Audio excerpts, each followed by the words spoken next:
أبي القاسم المصطفى محمد وعلى أهل بيته الطيبين الطاهرين. قال الله تعالى في كتابه الكريم: بسم الله الرحمن الرحيم: وما تلك بيمينك يا موسى قال هي عصاي أتوكأ عليها وأهش بها على غنمي ولي فيها مآرب أخرى.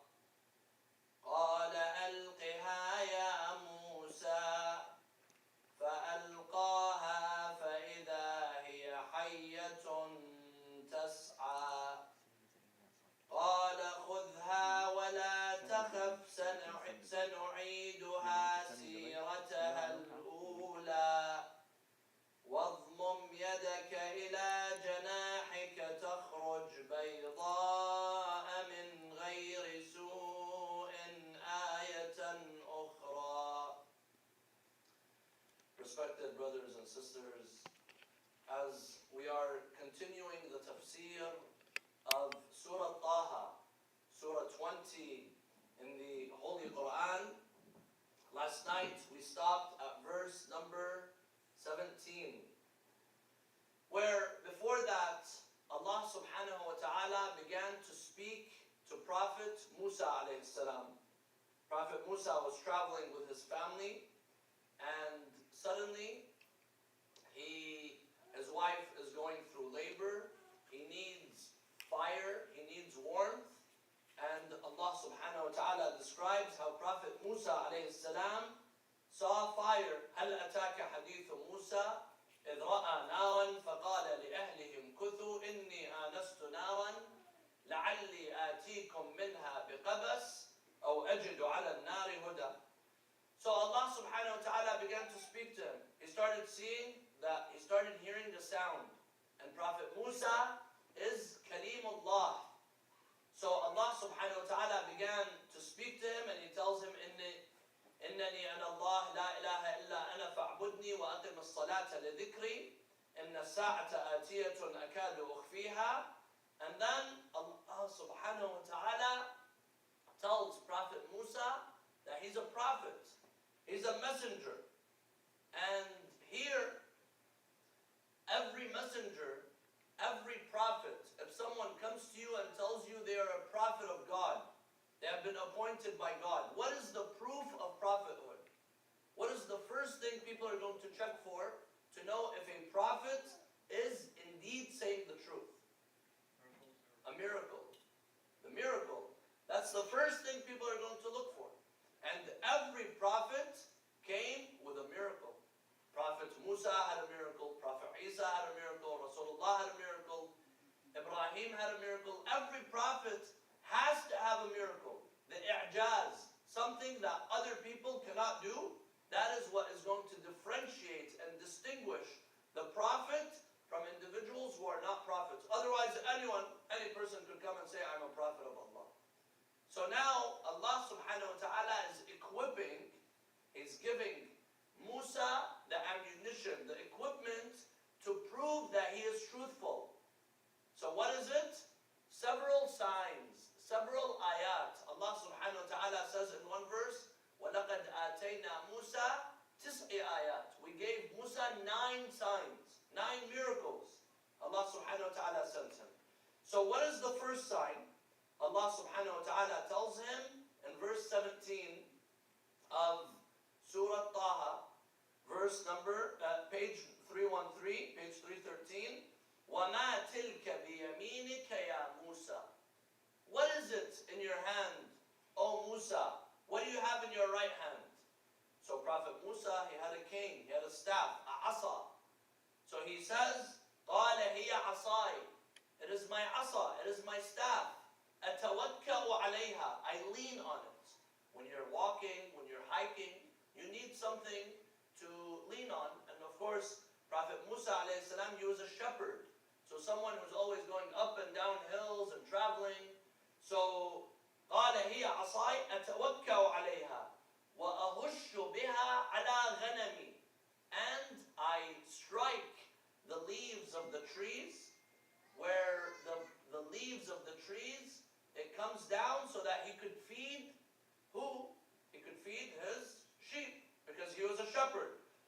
أَهُشُّ بِهَا عَلَى غَنَمِي. So he beats down the branches, so the branches come down. And then he says, وَلِي فِيهَا مَآرِبُ أُخْرَى. And I have other benefits, other uses with this staff. In their hadith, the hadith of Rasulullah and the Ahl al-Bayt, it says that the staff that Prophet Musa alayhi salam had, the asa, it was very unique. It had several signs. And it is said that this asa, according to narrations now, was brought down with Prophet Adam alayhi salam. When he came down, he brought it with him. And it had many signs. One is that it would illuminate in the dark. So he would be able to see the way with it. He would strike it on the earth and it would bring out water. He would be able to erect a tent with it. And it would be a way for him to survive. It was وَلِي فِيهَا مَآرِبُ أُخْرَى. I have other benefits with it. So Allah subhanahu wa ta'ala tells him, okay, this is what you know about the asa. This is what you know about the staff. Then Allah subhanahu wa ta'ala tells him, قَالَ أَلْقِهَا يَا مُوسَى. Oh Musa, the staff, throw it on the ground. Throw it on the ground. فَأَلْقَاهَا. Now Prophet Musa alayhi salam, he's not someone who is not going to obey the orders and the commands of Allah, because he knows he has been commissioned as a prophet. فَأَلْقَاهَا. He throws it down. فَإِذَا هِيَ حَيَّةٌ تَسْعَى. Imagine you throw a staff, a stick, you throw it out of your hand, and suddenly it becomes into a snake. It becomes into a serpent. And this was not an ordinary snake. This was a snake that was so big, that was so frightening, that even Prophet Musa alayhi salam, walla mudbiran. He turned around and he started running away. He got scared. Of course, this is natural. It's natural. If you see a snake, you want to protect your life, you move away. You have the fight or the flight. And Prophet Musa alayhi salam, usually when someone sees a snake, what are they going to do? Pet it? No, of course not. You turn around and you run away. So Allah subhanahu wa ta'ala tells Musa, قَالَ خُذْهَا وَلَا تَخَفْ سَنُعِيدُهَا سِيرَتَهَا الْأُولَى. Allah subhanahu wa ta'ala is telling Musa that this is going to be one of the miracles. This is going to be one of the signs that you will use to confront Fir'aun, to confront Pharaoh. خُذْهَا وَلَا تَخَفْ. Take it and do not be scared. As soon as Allah subhanahu wa ta'ala tells him, خُذْهَا وَلَا تَخَفْ, Musa, the one who was scared, who was running away, suddenly he became brave. Allah tells him, لَا تَخَفْ. The order of God is not, don't be scared. When Allah says, لَا تَخَفْ, it means that the fear is going to be gone from the heart of Musa. خُذْهَا وَلَا تَخَفْ سَنُعِيدُهَا سِيرَتَهَا الْأُولَى. So Musa alayhi salam, right away he puts his hand on the snake, he carries it, and suddenly it becomes into a staff again. It becomes into a stake again. So this was one of the signs of Prophet Musa alayhi salam. قَالَ خُذْهَا وَلَا تَخَفْ سَنُعِيدُهَا سِيرَتَهَا الْأُولَى. Now, Allah subhanahu wa ta'ala tells him, we're going to give you another sign. What's the second sign that Allah subhanahu wa ta'ala gave Prophet Musa alayhi salam? Allah tells him, وَضْمُمْ يَدَكَ إِلَى جَنَاحِكَ تَخْرُجْ بَيْضَاءَ مِنْ غَيْرِ سُوءٍ آيَةً أُخْرَى. Allah subhanahu wa ta'ala tells him, place your hand إِلَى جَنَاحِكَ. Which animal has a janah? The bird. But when it's referring to a human being, what does janah signify? The arm. The arm signifies the janah, like a wing. So Allah subhanahu wa ta'ala tells him, وَضْمُمْ يَدَكَ إِلَى جَنَاحِكَ, means put your hand under your armpits. Put your hand under your leg, under your arm. وَضْمُمْ يَدَكَ إِلَى جَنَاحِكَ. And in another verse, in Surah Al-Qasas, Allah subhanahu wa ta'ala says, وَضْمُمْ يَدَكَ إِلَى جَيْبِكَ, meaning in your shoulder, in your chest.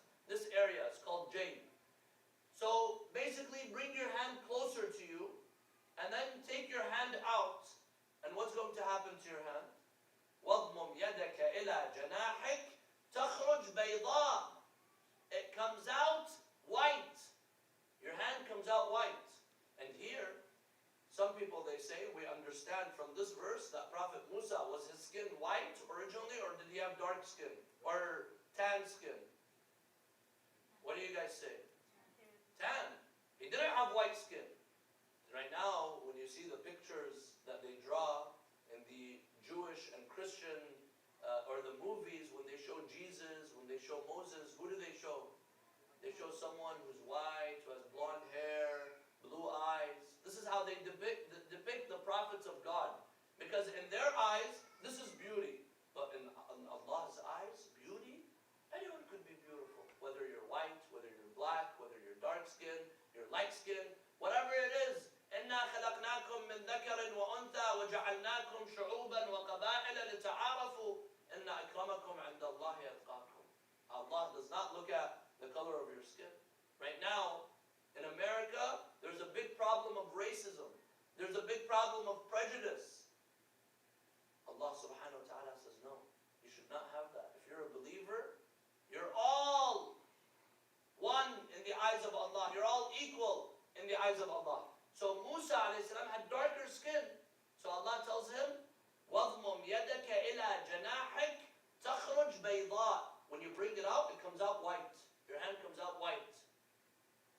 But sometimes, there's some people, they have leprosy or baras or some type of illness where their skin starts to become patchy and white. Allah subhanahu wa ta'ala is telling him, بِغَيْرِ سُوءٍ. No. This is not an illness that you're having. This is a miracle. This is not a type of illness. This is a type of sign from Allah subhanahu wa ta'ala. مِنْ غَيْرِ سُوءٍ آيَةً أُخْرَى. This is another sign for you that Allah subhanahu wa ta'ala has given you. Why has Allah subhanahu wa ta'ala given Musa these signs? So far, two signs. One is the staff turns into a snake, and the second is he places his hand under his arms, he brings it out, it comes out white. لِنُرِيَكَ مِنْ آيَاتِنَا الْكُبْرَى. We're showing you this so that you're going to see other signs. And yes, Prophet Musa alayhi salam had many other signs. There were many other signs that Prophet Musa alayhi salam experienced, and we're going to go through some of them in the surah. This is one. Second, they say that the لِنُرِيَكَ آيَةً أُخْرَى لِنُرِيَكَ مِنْ آيَاتِنَا الْكُبْرَى. It means that this is the beginning, but later on you're going to see other signs. What signs is he going to see later?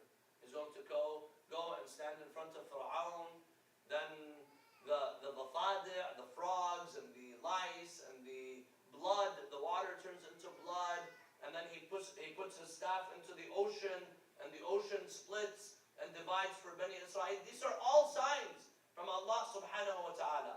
So Allah says, don't worry.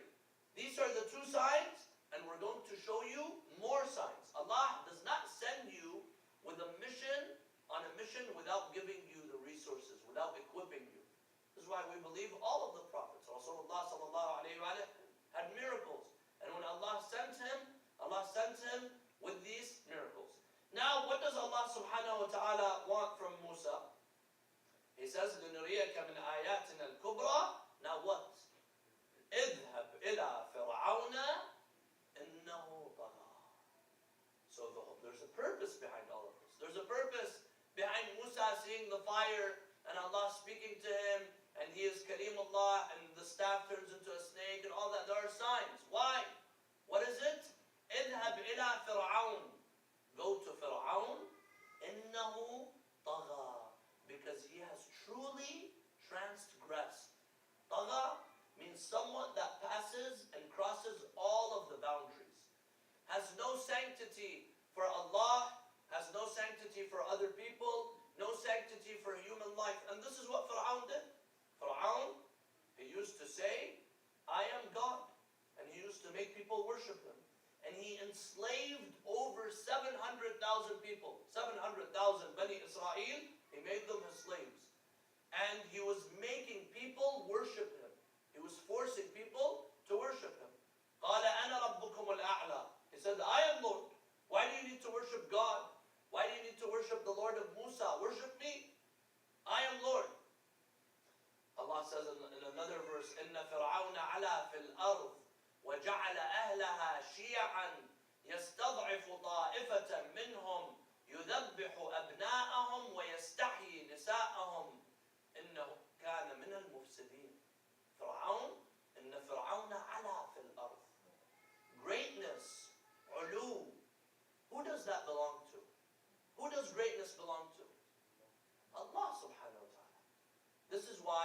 we say Allahu Akbar. This is why we say Allah Azim, Al-Jabarut, Al-Malik, Al-Quddus, Al-Aziz, Al-Jabbar, Al-Mutakabbir.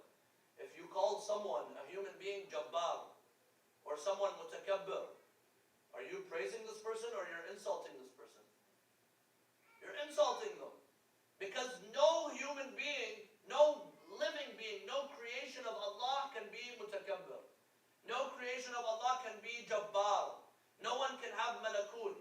And this is why someone who is mutakabbir, someone who's arrogant, someone who looks down at other people, this person is bringing themselves out of where they're supposed to be. A person is supposed to be humble. A person, وَلَا تَمْشِي فِي الْأَرْضِ مَرَحًا. Don't walk on earth as if you own everything. No, إِنَّكَ لَن تَخْرِقَ الْأَرْض وَلَن تَبْلُغَ الْجِبَالَ طُولًا. You're nothing. But the moment you see some people, they have some money, they have some power, they have some authority, what do they start saying? They start looking down at other people. إِنَّ الْإِنسَانَ لَيَطْغَى when أَنْ رَآهُ اسْتَغْنَى. When you think you're ghani, when you think you don't need anyone else, you start looking down at other people. This is why a lot of us, when we see someone doesn't have money, when we see someone doesn't have wealth, what do we say? We say, haram, Allah is testing this person. This is a test for this person. Allah is testing them because they don't have money. We don't realize that maybe someone that has money, Allah is also testing them. Allah is testing people when they have money or they don't have money. This is a test from Allah. And the more difficult test is which one? The having money or not having money? Probably having money. Because most people, not always, but Allah says this in the Quran, إِنَّ الْإِنسَانَ لَيَطْغَى أَنْ رَآهُ اسْتَغْنَى. Most of the time, when people become too rich, when people become too powerful, they start transgressing. They start oppressing other people. And they start turning against Allah subhanahu wa ta'ala. And this is what happened to Fir'aun. Fir'aun, who was he? He was born just like the poorest person was born. He died just like the poorest person died. He needs to eat just like the poorest person and everyone else needs to eat. He needs to use the bathroom just like everyone else needs to use the bathroom. What was different from Fir'aun? The only thing that made him think that, call himself God and Lord, was because he had the wealth and the power. And this is why we have to ask Allah to not test us with a test that we will fail in. Ask Allah for this dua, that don't test me. Maybe having money for me is not good. Maybe having power for me is not good. Allah knows what's best for me. So this is why when we do dua, we have to ask Allah, oh Allah, you give me what you think is better for me. What you plan. You are the best of planners. So Allah subhanahu wa ta'ala commanded Prophet Musa alayhi salam to go to Fir'aun. اذهب إلى فرعون إنه طغى. Go to Fir'aun because he has transgressed. So now, Musa alayhi salam, he's a fugitive. Remember, we said Musa ran away from the law. Musa had killed someone. He escaped to Madian for 10 years. 10 years he was running away. He's a fugitive. Now Allah subhanahu wa ta'ala tells him, you have to go back. You have to go back and you have to go and speak to Fir'aun. You have to go and face Fir'aun. This is not easy. Imagine going and facing, I'll give the example of Saddam. You know, there are some Iraqis here. My family escaped and we were persecuted during the time of Saddam. Escaped for over 30 years from Iraq, and then after the fall of Saddam, people went back. Imagine someone goes and tells someone, go and stand in front of Saddam. Go and stand in front of him and tell him you're wrong. This is a very difficult task. But Allah subhanahu wa ta'ala sent Prophet Musa alayhi salam, اذهب إلى فرعون إنه طغى. Musa, he did not say no. He did not say I'm scared. But he asked for certain things. Because he knows he needs support from Allah subhanahu wa ta'ala to be able to carry out this mission. And anyone, if you want to deliver a mission, especially you want to deliver the words of God,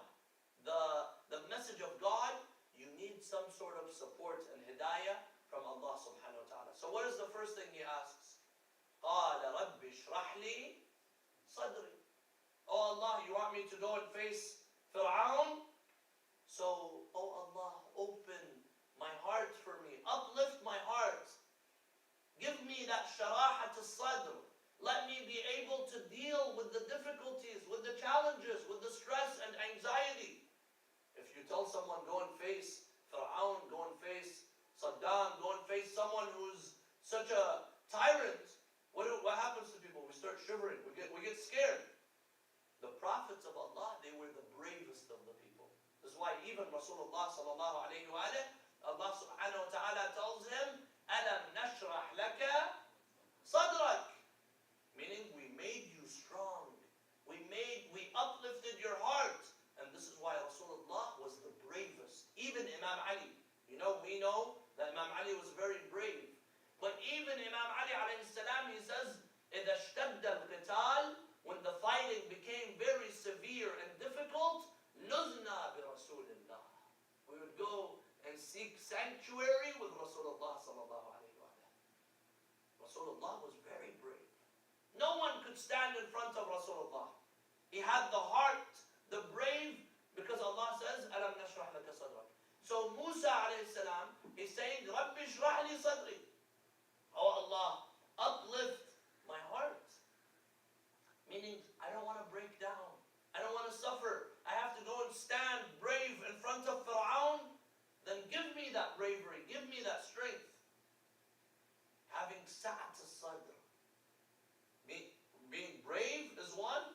And second, being patient with people. If you want to be a leader,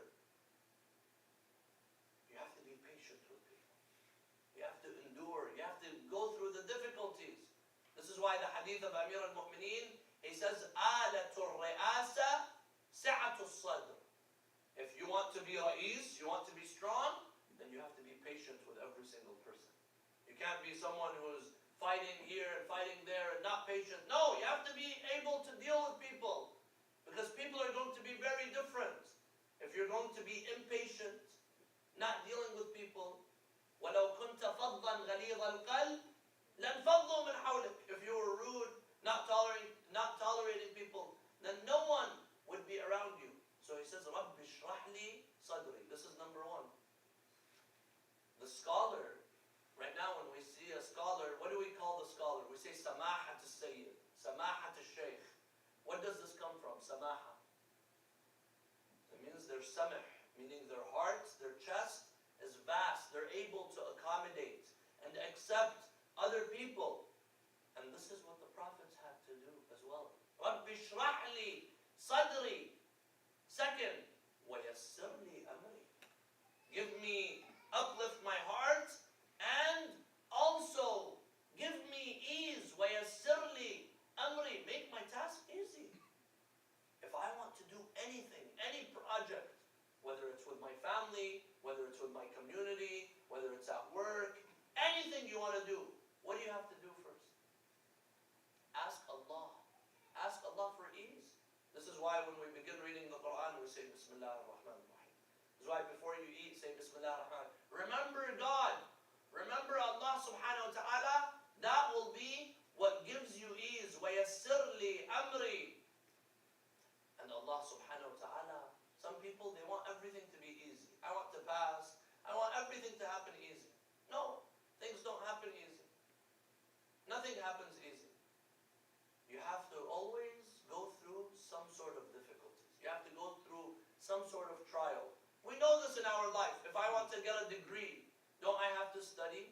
Don't I have to go through sleepless nights of studying? If I want to have a good job, don't I have to get myself a little bit tired? That's life.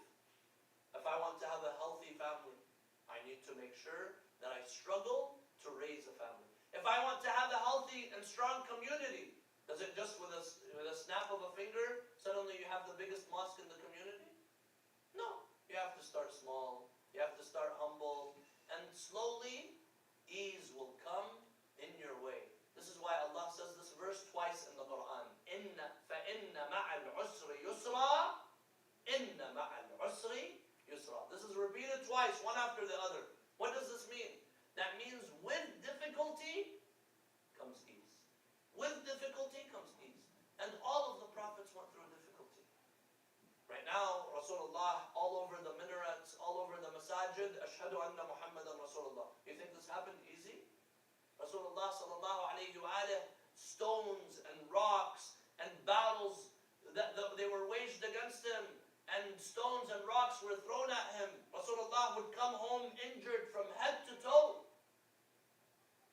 to bring me the message of Islam. Amir al-Mu'mineen, you think his life was easy? This is how he became Amir al-Mu'mineen? No, of course not. Imam al-Hussein, we remember Imam al-Hussein every year. We cry for Imam al-Hussein. We love Imam al-Hussein. You think this happened easy? No. Inna ma'al usri yusra. With difficulty comes ease. And Allah subhanahu wa ta'ala tells us this. So Musa alayhi salam, he says, oh Allah, I'm willing to go and confront Pharaoh. I'm willing to go and do what I have to do. But give me the ease. Give me the pathway. Open the doors for me. And all the ease in our life comes from Allah. Sometimes maybe I do something, I think I was achieving something, I did something. No. Allah subhanahu wa ta'ala makes everything easy. Allah is the one who puts the barakah, the blessings in the lives of individuals. If you want Allah to bless you, if you want your life to become better, then ask Allah for the tawfiq. Ask Allah for the hidayah. Rasulullah sallallahu alayhi wa alayhi, his wife, she says, I saw Rasulullah doing sujood in the middle of the night. And under his face, it became wet from his tears. What is he saying? Ilahi la takilni ila nafsi tarfata aynin abada. Oh Allah, don't leave me on my own. Not even for a blink of an eye. This is Rasulullah who's saying this. Imagine what we have to say. Rasulullah says, la takilni ila nafsi tarfata aynin abada. And some of us, when we have a little bit of power, we say, ana, me, I. We think we can achieve everything. We think we are achieving everything. No. So he says, رَبِّ اشْرَحْ لِي صَدْرِي وَيَسِّرْ لِي أَمْرِي وَاحْلُلْ عُقْدَةً مِّن لِسَانِي يَفْقَهُ قَوْلِي. And open the knot, عُقْدَةً فِي لِسَانِي. Musa alayhi salam, he had a lisp. His tongue, he was not able to pronounce certain letters and certain words correctly. You know, like some people right now, they can't pronounce the ra. They say Ar-Rahman Ar-Rahim. So, Prophet Musa alayhi salam, he also had that. Prophet Musa, he had that problem. Not because he was born with it. He wasn't born with it. The prophets are all born complete. However, Prophet Musa alayhi salam, there was a story. What is that story? When his mother, she places Prophet Musa in the tabut, in the piece of wood bed that she made for him, it goes in the river, it comes to the house of Pharaoh. We're going to talk about this later on in Surat Taha. It comes to the house of Pharaoh. Pharaoh first, he says, no, I don't trust this child, because he had ordered for all of the children of Bani Israel to be killed. But his wife, Asya, she tells him, we will raise him. We will raise him and we will make him from us. So Pharaoh didn't have a child. He used to put Musa in his lap. And he used to sit and play with Musa. And Pharaoh, because he thought he was God, so he has to look different from everyone else. So what did he do? He had a long, weird beard. A very long beard, and the beard had beads in it and types of decoration. Gold and jewelry was in his beard. So he had this long beard, and Musa, he's sitting in the lap, and he takes the beard and he keeps pulling and pulling and pulling until he pulled out half of the hair of the beard of Pharaoh. So Pharaoh, he becomes angry. He says, he's my adu, he's my enemy. Look what he's doing. Every time, as soon as he sits in my lap, he starts pulling on my beard. So Asya bint Muzahim, she comes and she tells him, it's just a baby. Why you keep your mind with this baby? He's a baby. What can he do? So she tells him, if you want, test him. So he says, yes, we'll test him. What are we going to do? They said, we're going to put a piece of charcoal, jamr. We're going to put a burning charcoal on one side, and on the other side, we're going to put dates, tamr. So we're going to see which one he goes to. If he knows not to go to the charcoal and he goes to the dates, that means he understands. But if he goes to the charcoal, then that means he doesn't know the difference. He doesn't know that this is dangerous, this is bad for him. So they come and they put that in front of Musa. Musa alayhi salam, he knows. He's a baby, but he knows. He puts his hand towards the dates. Jibreel, with his wings, he strikes the hand of Musa, and Musa ends up picking up which one? The charcoal. He picks it up and he puts it in his mouth, and he starts crying. And then Asya, she tells Fir'aun, look, see what you did, you made him cry. After that day, Musa burned his tongue. He burned his tongue and he was unable to pronounce correctly. So he says, Rabbi shrah li sadri, oh Allah, uplift my heart. وَيَسِّرْ لِي أَمْرِي, and give me ease in my matters. وَحْلُلْ عُقْدَةً مِّن لِسَانِي يَفْقَهُ قَوْلِي. Open the knot in my tongue so that they will be able to understand what I say. Because I have to go and speak to people.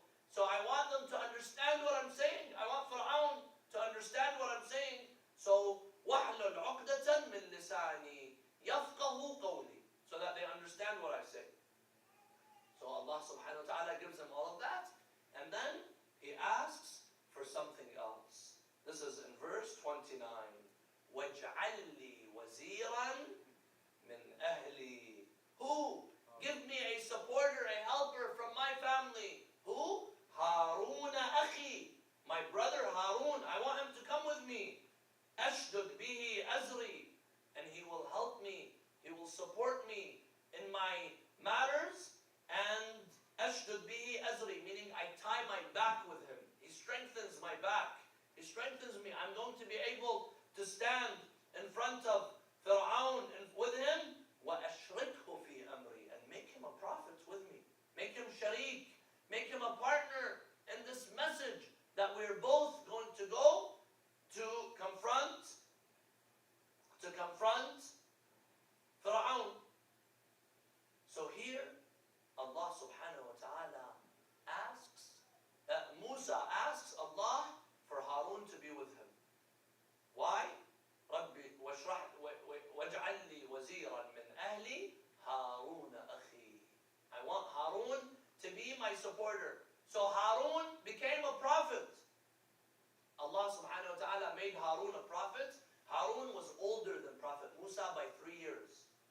He was older than Prophet Musa by 3 years. He had a loud voice. He was bigger in body. And when he speaks, everyone could hear him. So he says, let Harun come with me.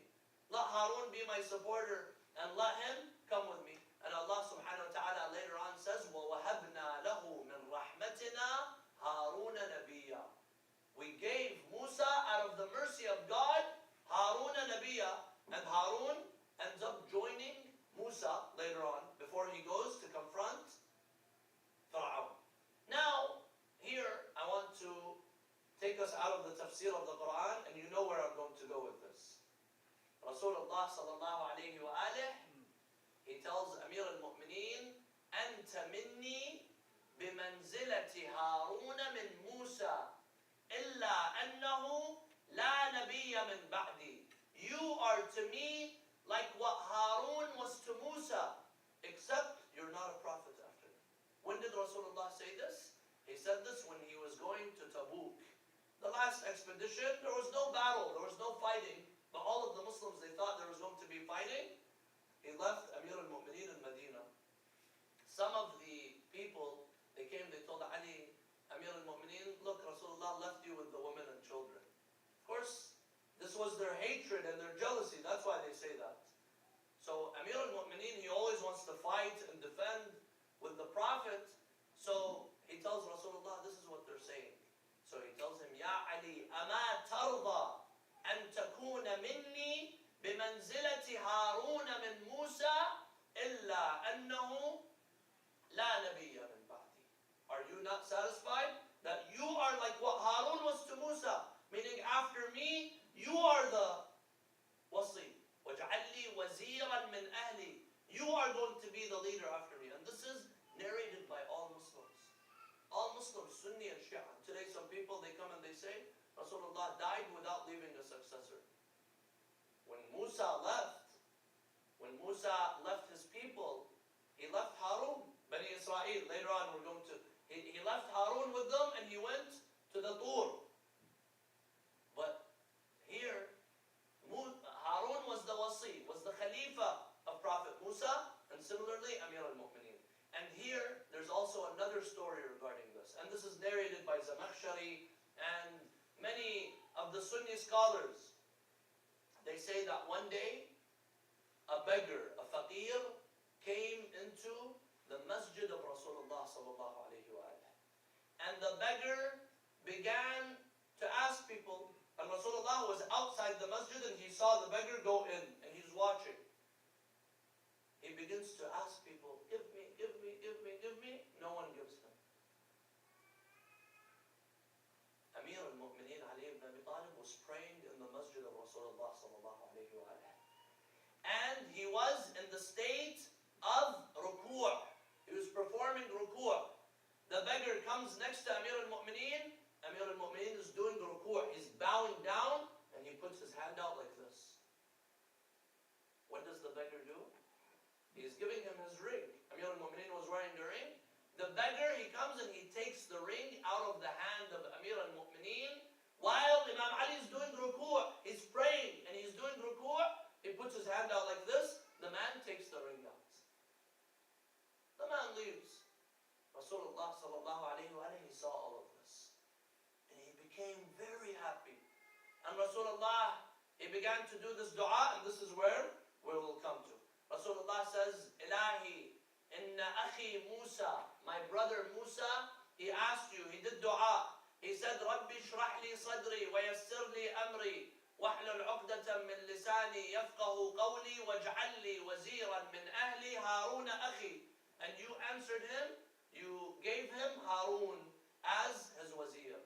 And then Rasulullah says, وَأَنَا أَقُولُ إِلَهِي رَبِّ اشْرَحْ لِي صَدْرِي وَيَسِّرْ لِي أَمْرِي وَاجْعَلْ لِي وَزِيرًا مِنْ. He doesn't say وَحْلُلْ عُقْدَةً مِنْ لِسَانِي, because Rasulullah, his tongue was the most eloquent. He says, رَبِّ اشْرَحْ لِي صَدْرِي وَيَسِّرْ لِي أَمْرِي وَاجْعَلْ لِي وَزِيرًا مِنْ أَهْلِي عَلِيًّا أَخِي أَشْدُدْ بِهِ أَزْرِي. He says, give me a wazir from my family, Ali, my brother. Abu Dhar al-Ghafari and the narrators who were there, they say at that moment, this verse came down. إِنَّمَا وَلِيُّكُمُ اللَّهُ وَرَسُولُهُ وَالَّذِينَ آمَنُوا الَّذِينَ يُقِيمُونَ الصَّلَاةَ وَيُؤْتُونَ الزَّكَاةَ وَهُمْ رَاكِعُونَ. Your wali is Allah. Your leader is God and His Prophet and the mu'mineen. Who out of the mu'mineen? الَّذِينَ يُقِيمُونَ الصَّلَاةِ, those who uphold prayer. وَيُؤْتُونَ الزَّكَاةِ, and they give zakat. وَهُمْ رَاكِعُونَ, during the ruku'. Not those who pray and those who give zakat and those who do ruku'. No. الَّذِينَ يُقِيمُونَ الصَّلَاةِ وَيُؤْتُونَ الزَّكَاةِ وَهُمْ رَاكِعُونَ, meaning they pray and they give zakat while they're in the state of ruku'. Not a single one of the Sahaba could say this happened to me. This was something that only happened to Amir al-Mu'mineen Ali ibn Abi Talib alayhi salam. Sallu ala Muhammad wa ali Muhammad.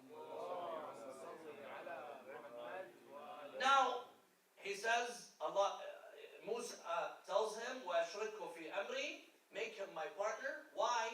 كَيْ نُسَبِّحَكَ كَثِيرًا وَنَذْكُرَكَ كَثِيرًا إِنَّكَ كُنْتَ بِنَا بَصِيرًا.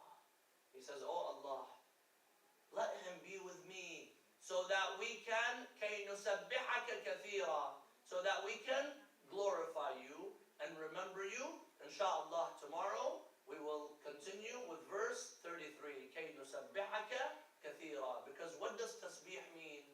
What is the value of tasbih? When do you do tasbih? Why should we always do tasbih in Allah subhanahu wa ta'ala. Walhamdulillahi rabbil alameen. Wa sallallahu ala Muhammadin wa ala alihi